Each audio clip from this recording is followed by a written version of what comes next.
Nā I te kura o te awa kairangi te taura whiri I te reo Māori I tēnei rā, ko tāna he whakawhiwhi ki ngā tauira me ngā kaimahi I tētahi tiki muramura. He hai, nā te whakatenatena ngā kura, ngā tari me te toenga I te hunga, kia whai wāhi atu ki te kaupapa whakanui I te reo I tēnei wiki, I toa I a rātau te taonga ike o te reo Māori mō tēnei tau.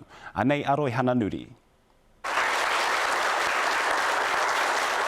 Koinei te wā mō te kura o te awa kairangi. Ko te kaupapa e whakanui nei mātou I tēnei rā, ko te kaha o te kura nei, ki te tō mai I te tangata, te tini o te tangata, ki roto I te kaupapa e kia nei, I te taurawhiri, ko te wā tuku reo Māori.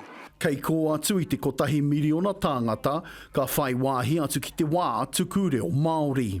Nā ko rātou te rōpu kaha o ngā rōpu katoa, huri noa I te motu, ki te tō mai, te kume I te tangata, ki roto ki tā rātou kaupapa tuku reo Māori I tēnei tau. We have whakatauki that guides us. Kia tupu ai I nei kākano hei rākau nui. May these tender seedlings grow into mighty rākau, like the rākau that stand in our school grounds.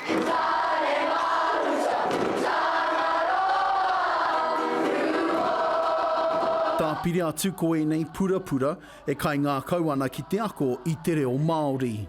So we're very driven to achieve that and support all of our tamariki, not just our tamariki, also our staff and our whānau. So any of the learning that we are doing, we're always trying to spread that into our homes and into our community as well.